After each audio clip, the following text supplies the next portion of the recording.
talk about something a little different from what you heard this morning, which this morning's presentation represents some of the best advances in physics in the modern world. I'm going to talk about some of the worst advances in modern physics. And so let's get started. If this works, it'll be a miracle.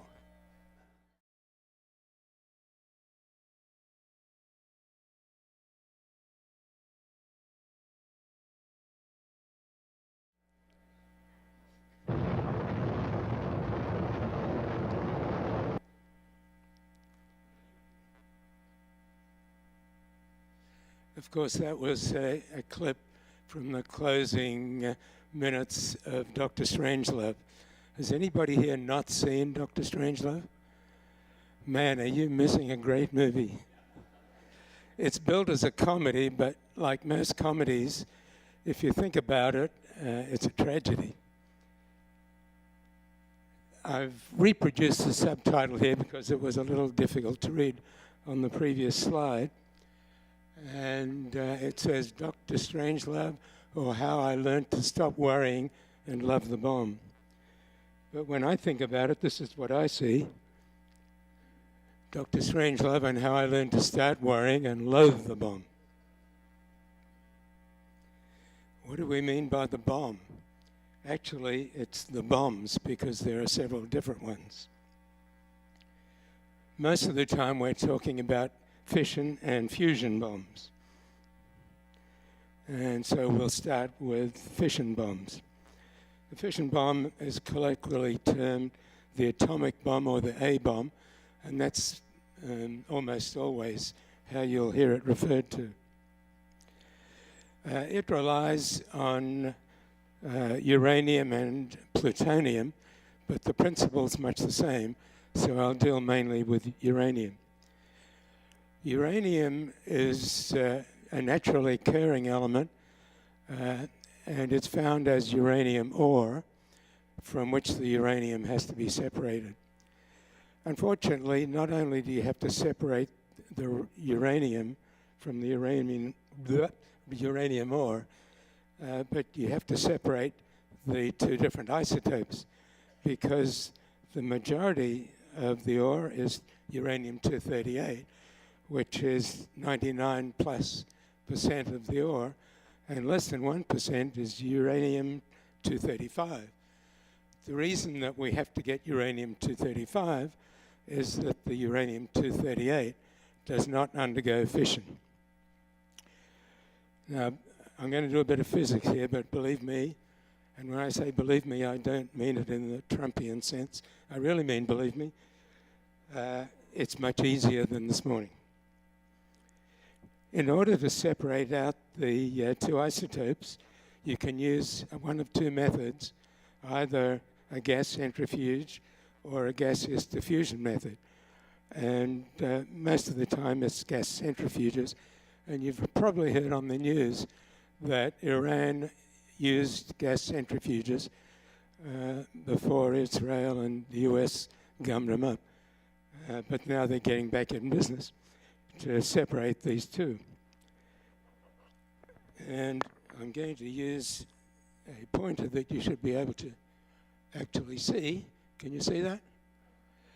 The mixture of the two isotopes comes in the form of a gas, uranium hexafluoride. And that's fed into the centrifuge, where it fills the cylinder of the centrifuge.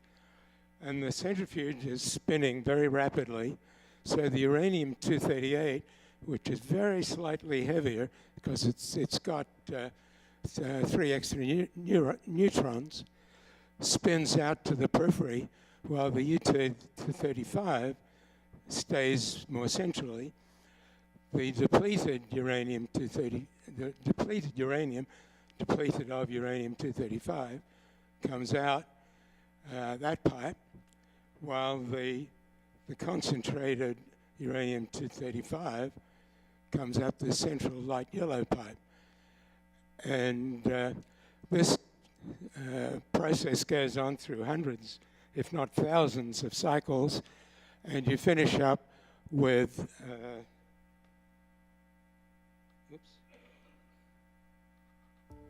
nuclear fission. My finger, I'm having a little trouble with the advance and retreat here.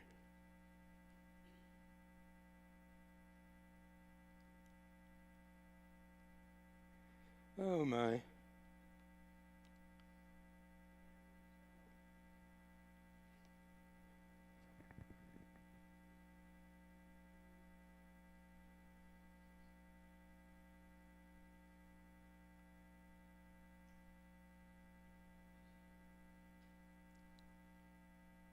Sorry about that. You finish up with about 90% U-235 and only 10% U-238. Okay, so what happens in nuclear fission? Nuclear fission is the splitting of a heavy element's nucleus to form two new elements with smaller nuclei. One of the most important fission reactions is that of uranium-235, which is used in nuclear reactors and atomic weapons. The fission of uranium-235 is initiated when a neutron traveling with enough velocity collides with a uranium-235 nucleus. The collision produces U-236, which immediately splits into two lighter elements such as krypton-91 and barium-142. The fission event also releases 3 neutrons and energy. The 3 neutrons are capable of initiating more fission events if they encounter a uranium-235 nucleus. If a sufficient or critical mass of uranium-235 is present, the reaction becomes self-sustaining, resulting in the release of massive amounts of energy in the form of heat, light, and ionizing radiation, an atomic explosion.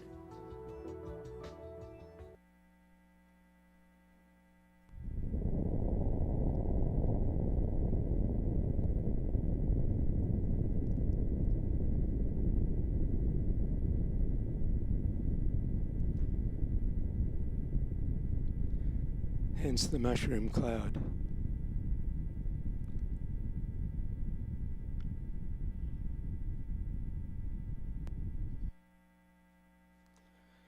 You got a preview of this little crack a couple of minutes ago. The person that I've called the grandfather of the A-bomb is Leo Szilard, and I've called him that because in 1933 he was the first person to conceive the nuclear chain reaction. Together with his pal Albert Einstein, they wrote a letter to President Truman advocating that he set up the Manhattan Project to produce an atomic bomb. Something I'm not proud of is that the fact that he was born in my hometown. The true father of the atomic bomb is usually attributed to J. Robert Oppenheimer, who was the director of the Manhattan Project that did produce the bomb.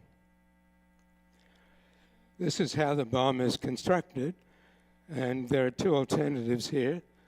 The top one is the uranium-235 bomb. The second one is the plutonium-239 bomb. The difference here is because fission from plutonium occurs so rapidly that the bomb blows itself apart before the chain reaction gets very far. And so you have to use what's called an implosion method to compress it for long enough to keep it together. That's not the problem with the U-235 bomb, and this is the gun barrel technique, which just brings together 2 subcritical masses of uranium to form a critical mass, at which time the chain reaction can proceed. The first test was in July 1945 at Alamogordo, New Mexico. and it had a high explosive equivalent of 21,000 tons of TNT, which is sort of impressive. This was the bomb that was dropped on Hiroshima, called colloquially Little Boy, in August of 1945, less than a month after that first test explosive.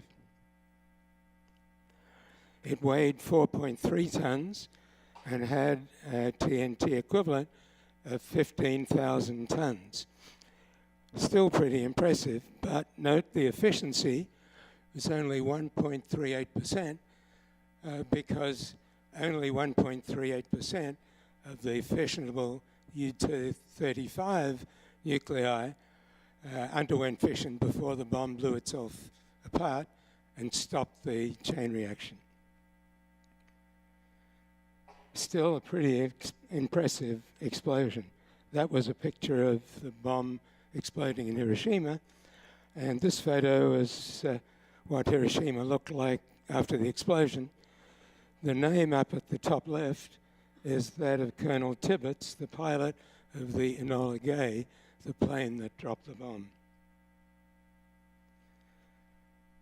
The next explosion was only 3 days later on Nagasaki.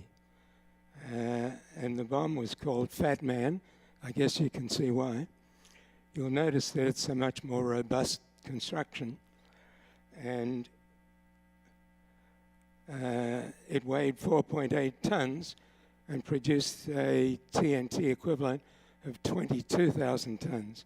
And notice now a much higher efficiency. The more robust construction was needed because this was a plutonium-239, and as I mentioned a moment ago, it tends to blow itself apart, which is why you need that implosion method of keeping it together while the chain reaction proceeds. An even more impressive explosion.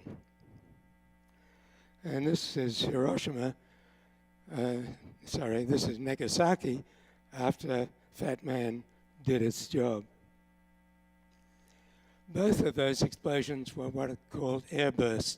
In other words, they're exploded at altitude. And when bombs like that are exploded up in the air, only about half of the energy goes into blast. Of course, underground it would be even less.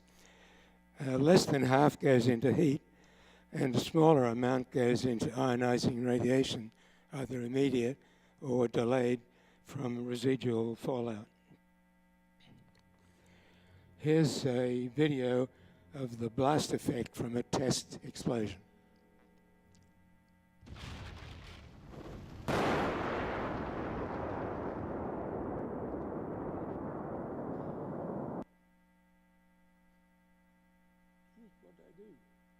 I've got too much static on me, I'm afraid.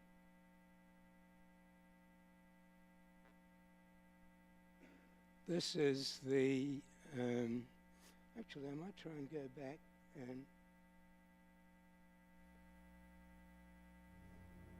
show that again because I want to show a building being blasted. Watch this. This is almost a mile from the explosion.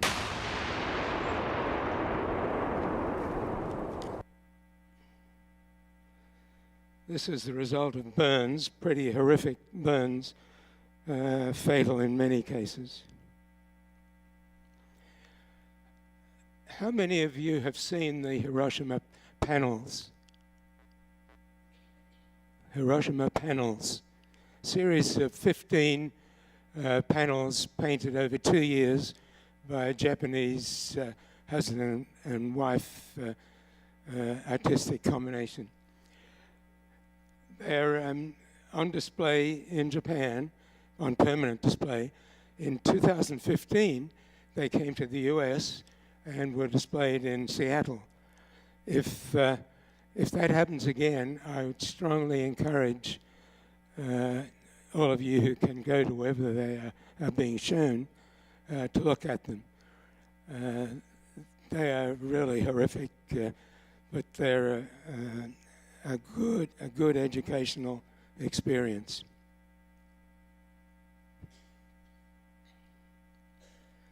The effect on Hiroshima was that 90% of the city was destroyed and 80,000 people were killed instantly. Notice those 80,000 people were almost all civilians. Tens of thousands died later from radiation. So that was the small partner of the nuclear bombs. The big boy partner is the fusion bomb, often known as the hydrogen bomb or H-bomb.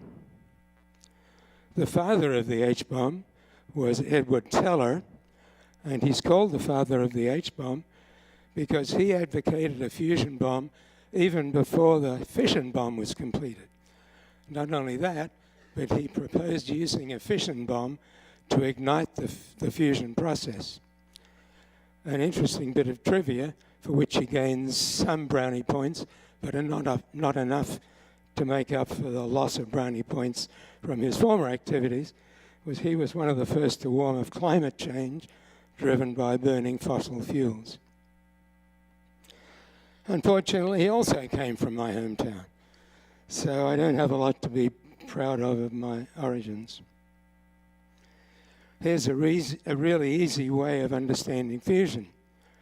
On the left, you have deuterium, which is a proton and a neutron.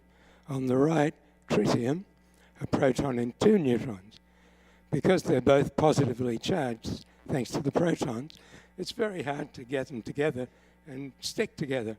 So you have to use a lot of energy, hence the fission bomb, to produce the heat and pressure needed to push them close enough to fuse. They fuse this very short-lived combination, which immediately breaks up into helium, 2 protons, 2 neutrons, plus the extra neutron. And this is a brief animation to show the same thing.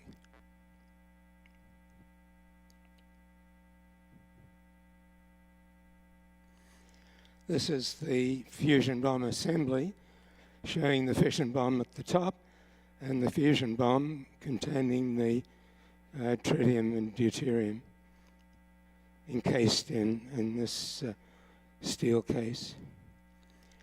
When you compare the effects of the atom bomb and the H-bomb, there's a bit of difference. The complete destruction diameter of the A-bomb was 2 miles, of the H-bomb 20 miles. If you compare areas, that's a lot more significant than comparing diameters.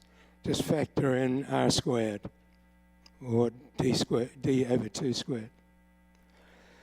A typical American H-bomb test produced the equivalent of 10 to 15,000 tons of TNT. These have all been tests because no H-bombs have been exploded on people. The biggest fusion bomb was produced by the Russians in 1961.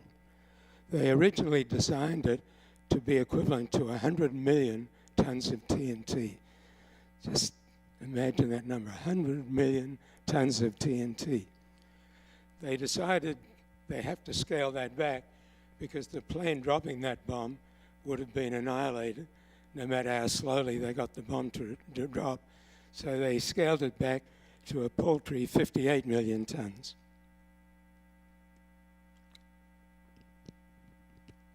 They had to explode it in the Arctic as far away from people as possible. Not far enough. And here's a movie of that explosion.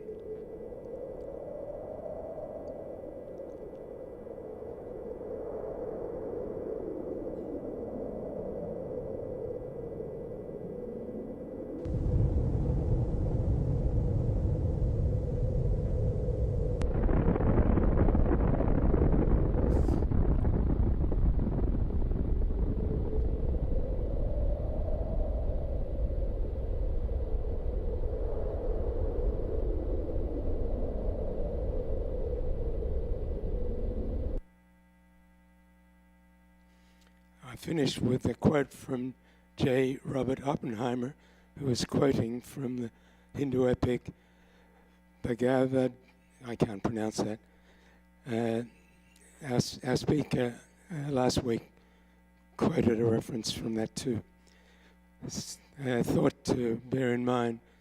The problem that I see with nuclear explosions is that they're directed to civilian populations. Sorry, the virus has got my tongue as well as my voice. And therefore unjustifiable.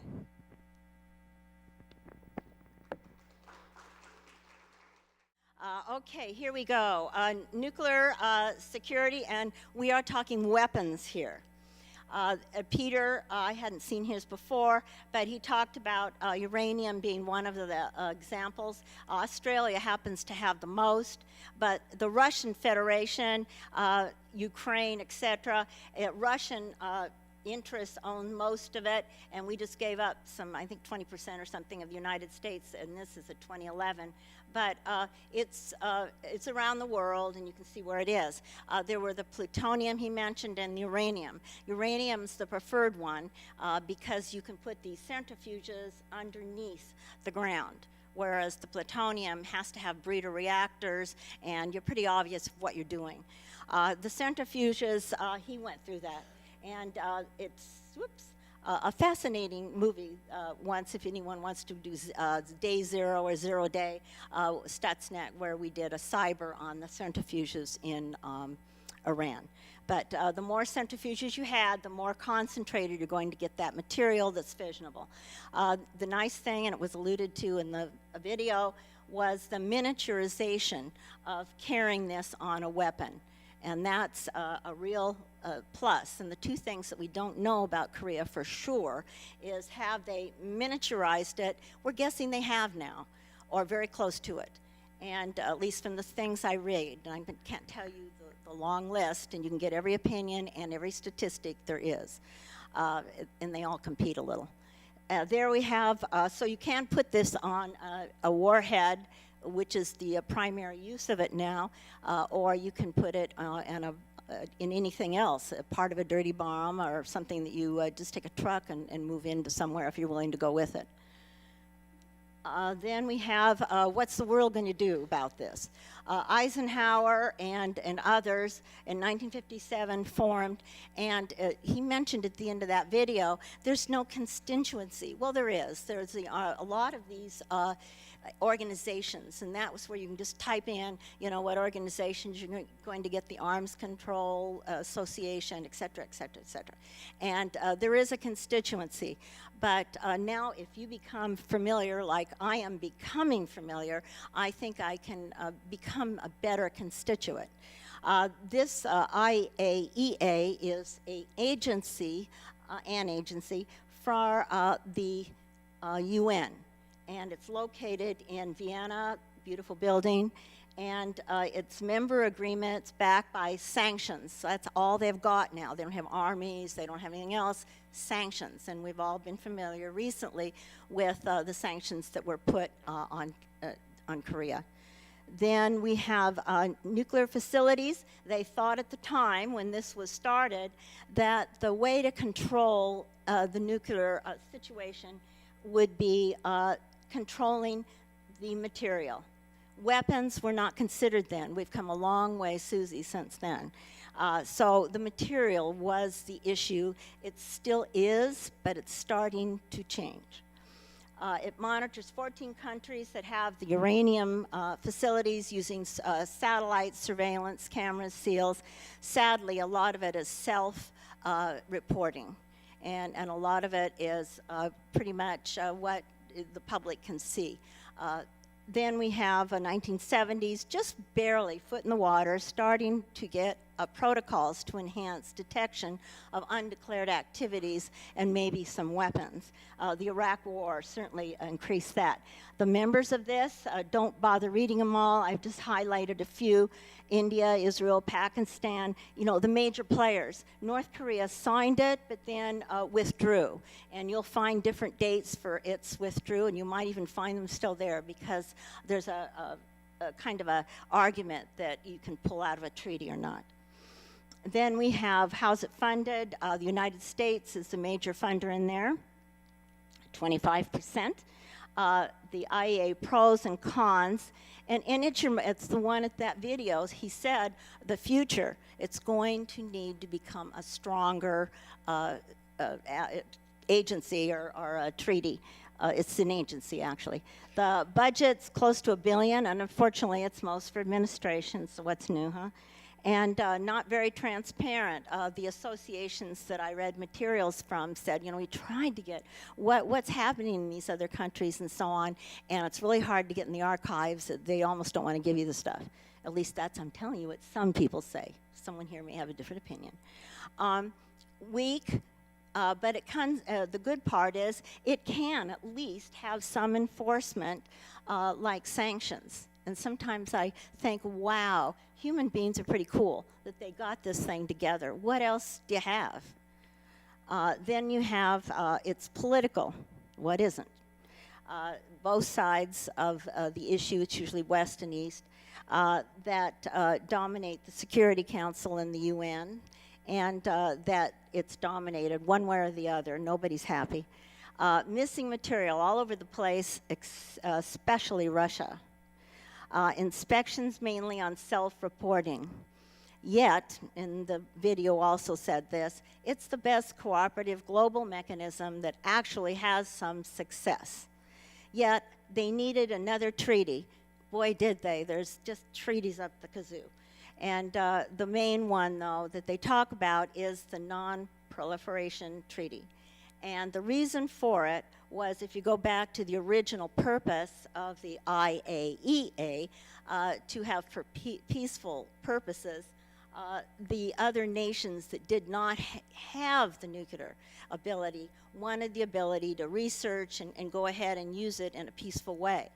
And so that's the reason for this treaty.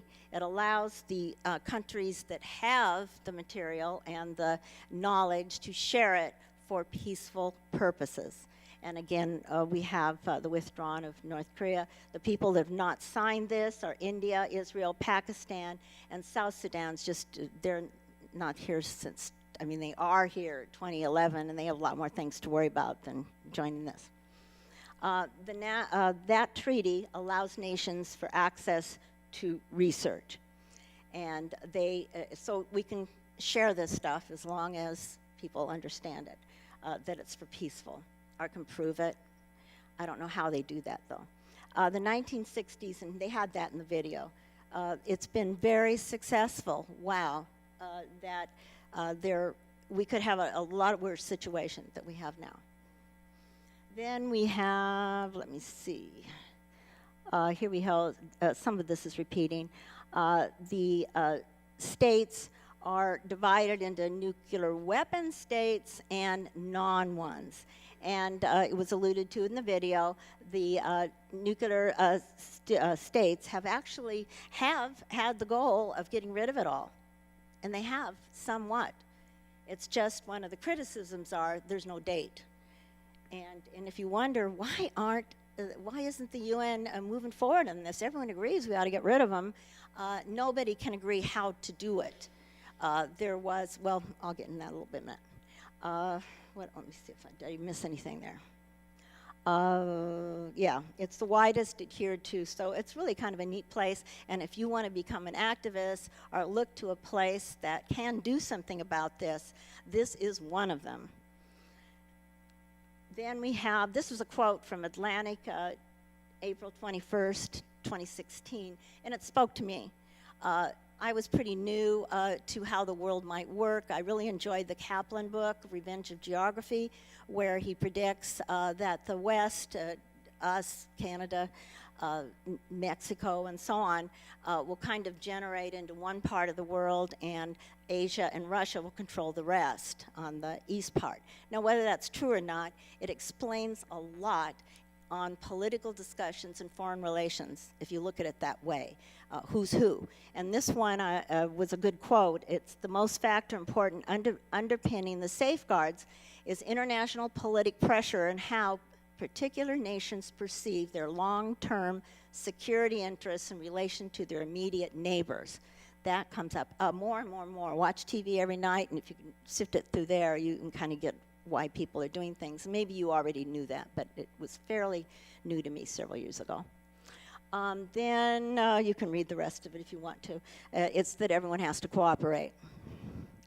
The weapon nations in purple, they're the they're nuclear, and they have weapons, but they are not part of the agreement process here. And then you can see we've already mentioned those. And the suspected weapon state was North Korea, and the suspected clandestine programs were Iran. And there's tons and tons and tons of treaties. I started to put them out, and I thought, no way. The Cold War, and we'll get nuclear triad in a few seconds, had a balance between United States and Russia. That was a theory. So the rest of the world, in essence, if they went under one of these umbrellas, they kind of were protected. And so if you wonder, the glory that they can give up nuclear weapons, think, well, who's protecting them? And there is a discussion today that, well, if you get rid of, let's say the United States gets rid of all of our nuclear, we just say, hey, we're going to be good guy and do this first. Does that mean other nations want to proliferate all around the world because we're not protecting them, or Russia or China is not protecting them? So a lot of the agreements going forth here about trying to get rid of weapons comes to, hey, will we actually encourage it going everywhere else? How about our security, and can we really verify? So there's the weapons. The United States says we have over 4,000 taken off that. We want to deploy them.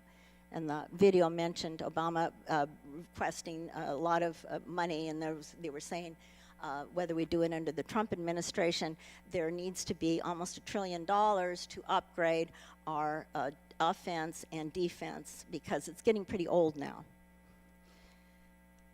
Then there's the stockpile, Russia, and of course, U.S. has most. Then look at, though, how the success, again, how the U.S. has gone down in the amount of weapons that we have. The 1980s were the peak. The Motley Fool, I thought this was kind of good. This summer, I wasn't aware, but in July, the UN voted again. They did in October also.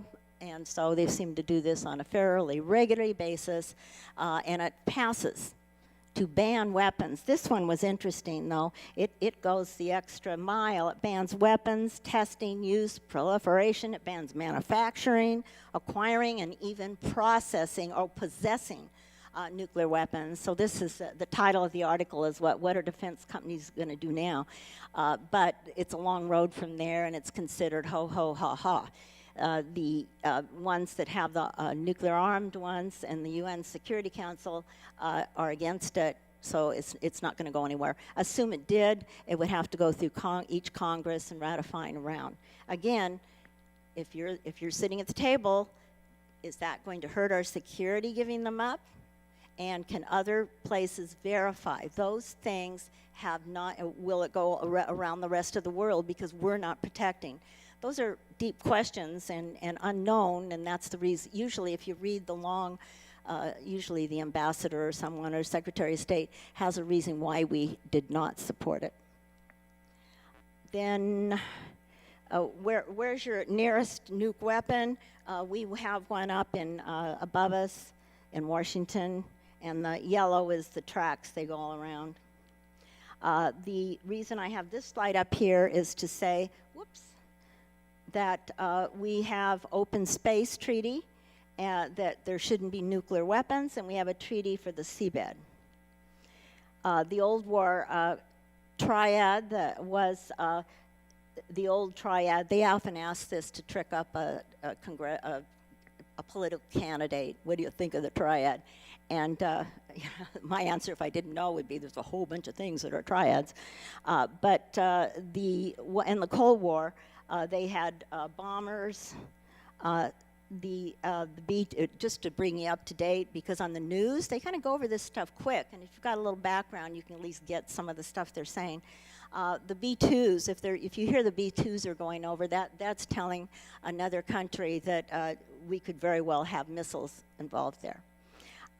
There's a 15 to 30-minute recall. So often if someone wants to do a bombing, but they want to be able to retract it, they'll use the bombers. The ground-based ICBMs, they can also be on a ship too. They can be lots of places. It takes about 40 to 60 minutes to get those guys going, and you can think about it a little bit. If you have a nuclear war instantly and you have to retaliate right away, one of your best is to have a submarine close.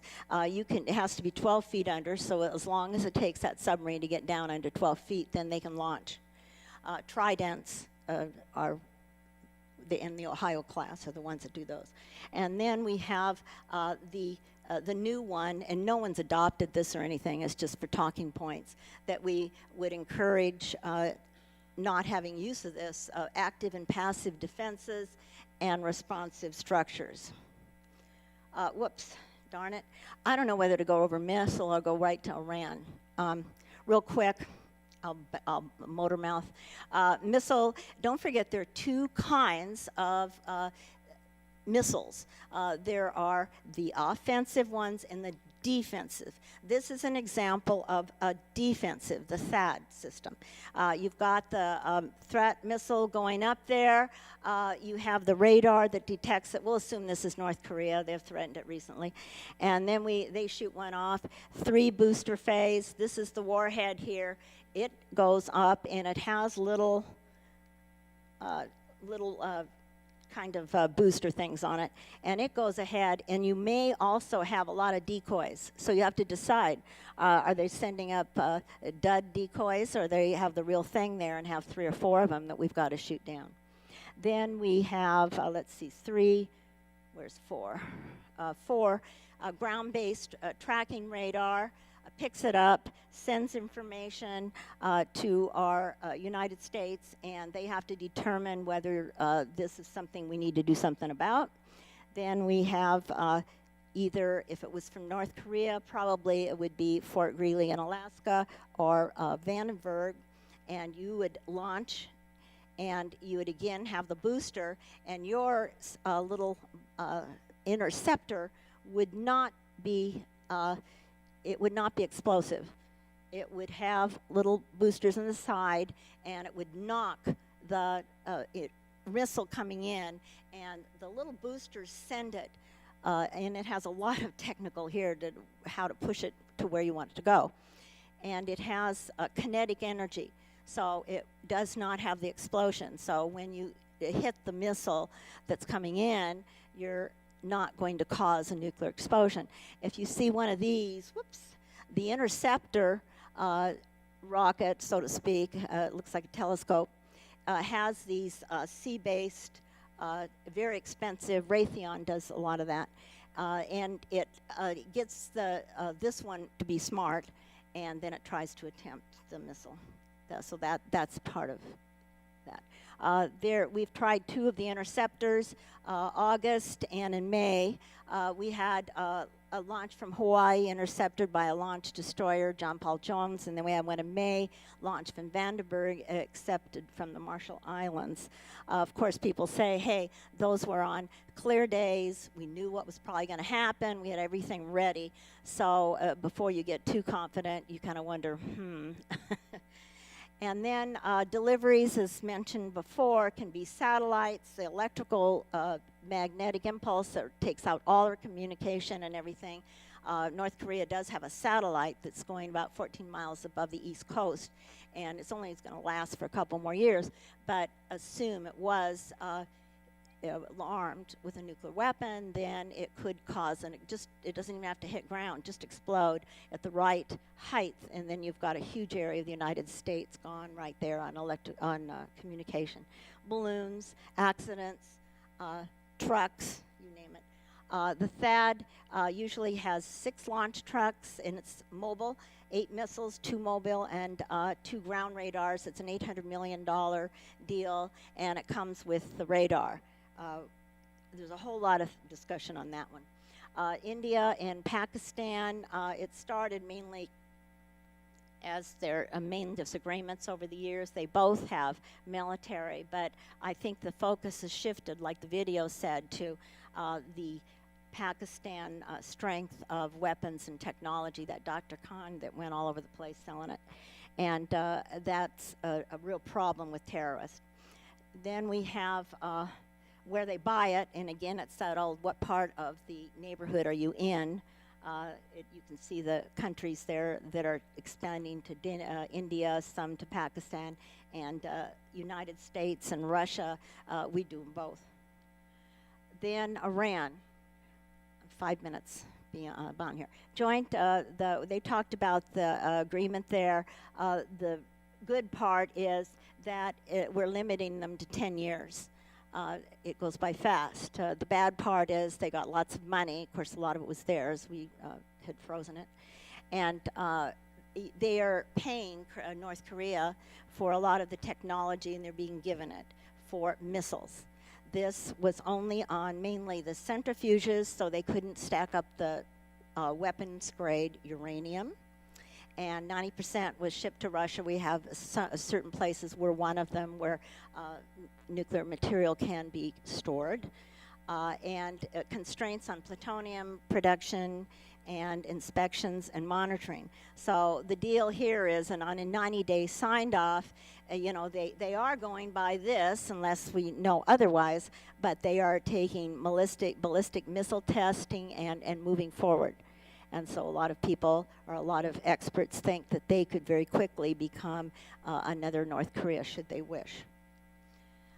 We have concerns in Iran. They have past secret things, time frame of just 10 to 15 years. It's not forever. You can get the program up running. The president can unilaterally now put sanctions on them, but the rest of the countries probably don't want to get back in these negotiations. They were bad enough, if you remember the process there. So the other countries probably wouldn't go to other sanctions. It would be tough right now. You can read the rest of this here. It's present a problem as North Korea, because let's face it, we reward as a world people that get nukes. Nukes mean power. It's the e-ticket like Disneyland. If you've got a nuke, you've got power, and you can negotiate for good and bad, I suppose. And that's an issue here. This is just my thing on territory about this and this. So when we put wouldn't you know, my Korea's not showing. When we put missiles or any kind of defense on Japan, South Korea, who is threatened? So these countries, they've been accused, in fact, it's fairly well known, they're fronting Korea to just keep the United States out of there, and to use Korea as a good example, keep them going, and they can be the puppet that goes out there. Although I don't know if Kim's anybody's puppet, but he's a willing participant. Oh, there it is. Then we've got the problems of accidents and intentions. People laughed when North Korea said they had this nuclear material and they'd miniaturized it. And they called it the disco ball. But we've kind of straightened up and started to fly right by looking. There's a lot of people that are now assuming that, yeah, they're doing, whether it really was in there or not, but there was a lot of jokes about that too. But they probably are on the, but that's the two things we don't know about them. We don't know that they have on a nuclear warhead, and we also don't know, back to the missile, forgot to mention that. We can hit, if you looked at that diagram I had, our whole defense system is based on attacking a incoming launch on the top of the arc. Because remember, we had all that, and then we had to do the interceptor. We don't have anything that's any kind of distance in the boost phase of an enemy rocket. At least that's what we say. And so there is some money trying to go into that, unless you're right next to a launch and you just happen to have a nice little missile or something, but then you might cause an explosion. So there is that question. We do not have the capacity to really get these intercontinental ballistics taken care of, missiles taken care of, unless they're at the top and almost coming, I think, 125 miles away. Well, to me, that's real scary. I mean, I can see myself or you guys watching the TV. Okay, it's coming. It's 100 miles away. Did we get it or not? Then we have,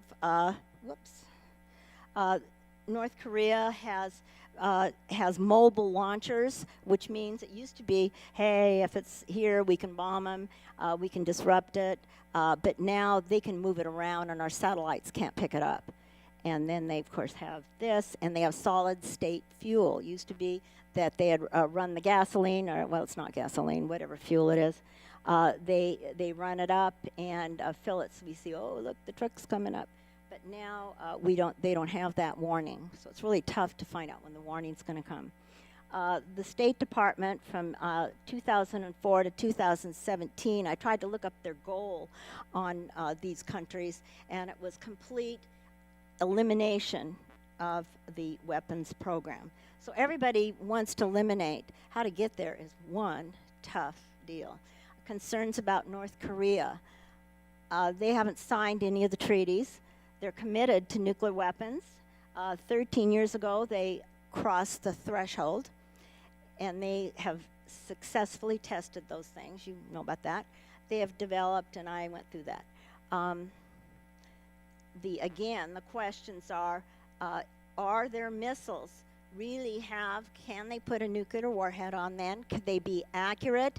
And re-entry. That's the reason I wanted to show you that missile cartoon, because once you get to the top on that arc and it's starting to come back to your target, you really have to have a very sophisticated technology to get it to hit your mark. And we don't know if North Korea can do that now. It's launched, we've got that. 10 years, despite 10 years of sanctions, and we all know China controls most of North Korean economy. It's not on the global trade map, and China is not real thrilled, though, on the other side of us to do THAAD and other things in their backyard.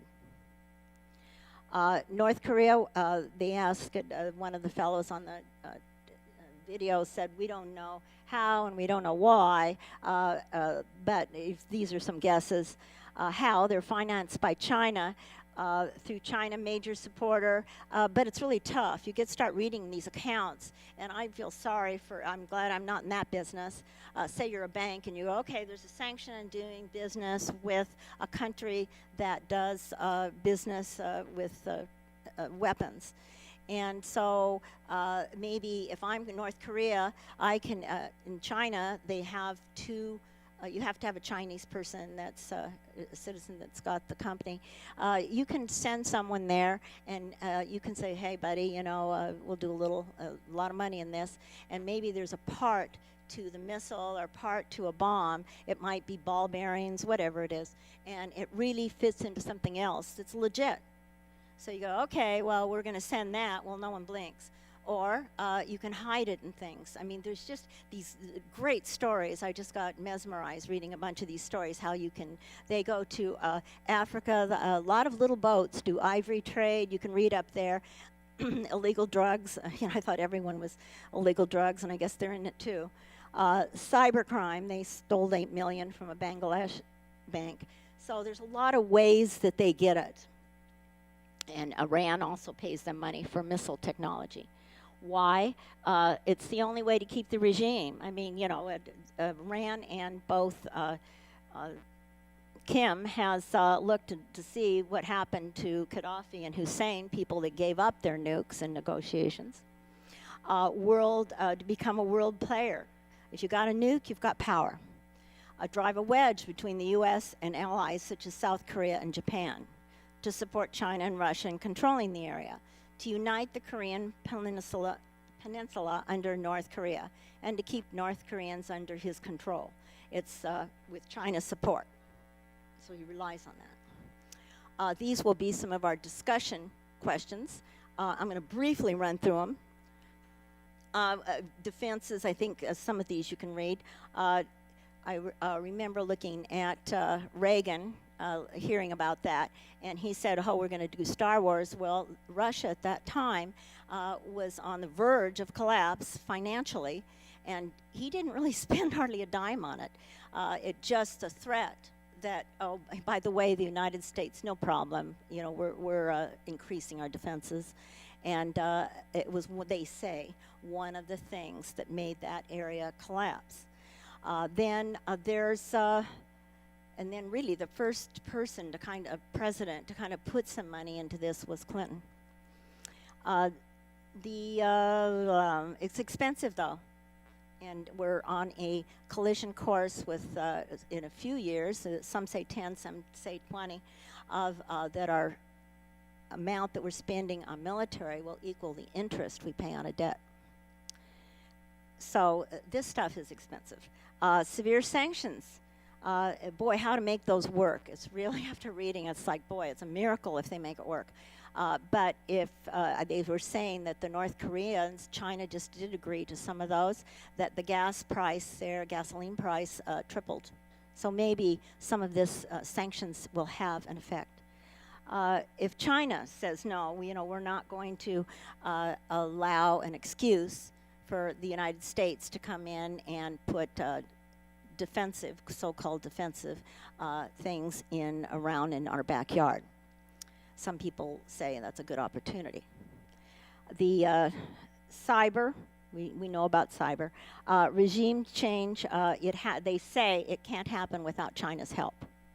And what happens, if it's bloody or anything, and boy, they say that North Korea is full of conventional weapons because, don't forget, they did fight the war with South Korea.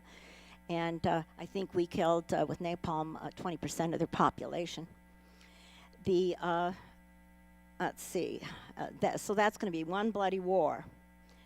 And in power, these are possibilities. You can regime change, you can cyber, you can get China on your side, do the sanctions, up our defense. You can empower, and we've talked about that, increase enforcement, funding, make it a better deal. Live with it. Oh, I forgot my last slide. Anyway, yeah, believe it or not, there are people, if you really want something that's very interesting, in 2008, TED Talk on surviving, and he actually, I remember seeing some of that on TV years ago, that if you're 8 miles, if someone put a bomb in the middle of New York, that if you're 8 miles away, here's how to survive. Live with it, further diplomatic, they say already, there's back channel talks. And we could remove, again, one wonders, what is the United States going to give up to make Kim get rid of his nuclear? To convince North Korea, hey, no, we don't care about you, we just want to get rid of the nuclear. And then he would say, well, get rid of your threat. So what's going to be required to do that? 6-party talks, it's happened before, and of course, then old Dennis. So that's it.